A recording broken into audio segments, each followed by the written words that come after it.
Hi friends, ఈరోజు topic ఏంటి మనకి ఇలాంటి మనకి పాత కుటుంబ ఇళ్ళకి అంటే పెయింట్ చేసి వేసి చాలా రోజులైన ఇలాంటి బిల్డింగ్కి మనం మళ్ళీ రిమోడల్ చేస్తాం పెయింట్. దానికి మనం ఏ రకం పెయింట్ చేసుకోవాలి ఎలాగ మనం అనేది ఈ వీడియోలో మీకు చూస్తున్నాం. పెయింటింగ్ ఏమో షేడింగ్ అయిపోతాం అంటే జరుగుతుంది. ఇప్పుడు మనకి పెయింటింగ్ చేయడం అవ్వకుండా మనం ఏ పెయింట్ వాడాలంటే మనం కొన్నాళ్ళు ఒక 5 సంవత్సరాలు ఒక సంవత్సరాలు కానీ ఒక 5 సంవత్సరాలు మనకి పెయింట్ ఆగాలి, నీట్గా ఉండాలి మన గది అన్నది.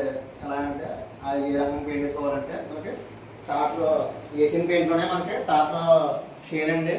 ఈ పెయింట్ ఈ ప్రోడక్ట్ బాగుంటుంది మనకి లోపల కాబట్టి మనకి 5-6 సంవత్సరాల దాకా బాగుంటుంది. క్వాలిటీ ఫినిషింగ్ మనం పెయింట్ అప్లై చేసిన తర్వాత వస్తుందండి వర్క్. మనకి టాటా మిషన్ అన్నది టాటా షేన్ అన్నది ఏషియన్లోనే ఇలాగ క్వాలిటీ నీట్గా ఉంటుంది. మనకి క్వాలిటీ చూడండి మీరు ఒకసారి.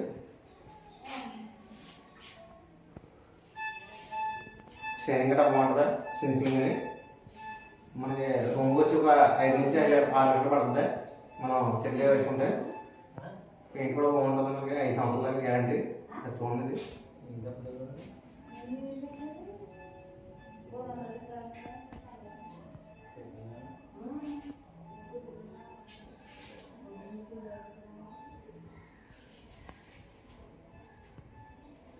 ఓకే చాలు.